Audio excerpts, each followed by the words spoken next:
There is no dimension in your life, according to Proverbs, that isn't deeply and comprehensively and expansively spiritual.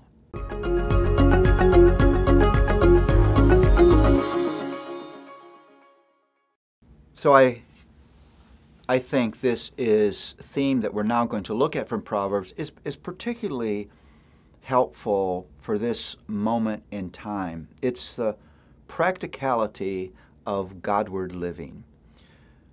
I think we have a massive cultural problem, yes, even in the church.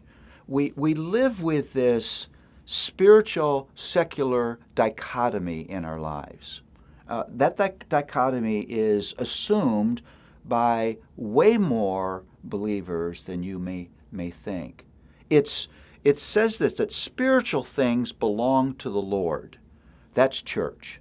That's my tithe. That's ministry. That's fellowship with other believers. That's devotion. And everything else is secular. What the Proverbs would confront us with is that everything is spiritual. God makes a claim on everything in my life. Everything demonstrates the condition of my heart. Everything points to whether I am serving God or serving myself. There is no dimension in your life, according to Proverbs, that isn't deeply and comprehensively and expansively spiritual. All of life is spiritual. You have no secular dimension in your life. Whether it's family or money or sexuality or your talk or your business or your possessions or justice or wealth or government, every dimension that you find yourself in is deeply spiritual. And so the Godward life is lived out in all of those dimensions of your life. Your godliness, your spirituality is not just lived out on Sunday morning. It's not just lived out in moments of devotion. It's lived out in the way you think about your possessions, the way you spend your money, the way you talk to other people, the way you make decisions about the necessary, essential things in life, the way you care for the poor and the disadvantaged, the way you think about the role of government, the way you do your business. It's all part of an expression of your spirituality.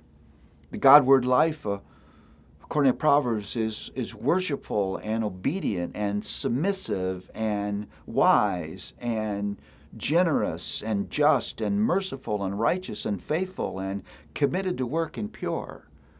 And those character qualities, again, are lived out in all of those dimensions of your life. I'm afraid you'd ask many believers, do you have a desire to serve the Lord? And they would think right away, well, maybe I should do some ministry at my church. Well, you serve the Lord by the way you eat. You serve the Lord by the way you respond to your neighbor. You serve the Lord by what you do with the money that's in your pocket. You serve the Lord everywhere, or you don't.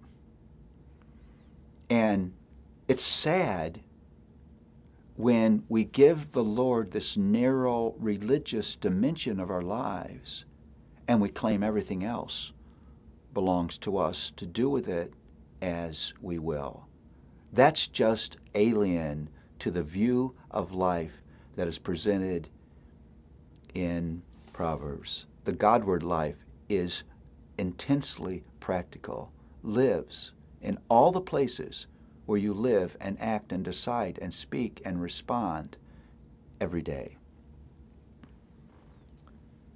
Where does the Proverbs say godliness lives? Everywhere in my life.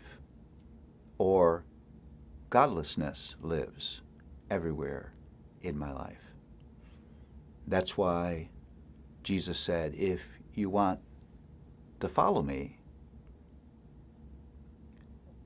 deny yourself and take up a cross and follow me. You give me your life.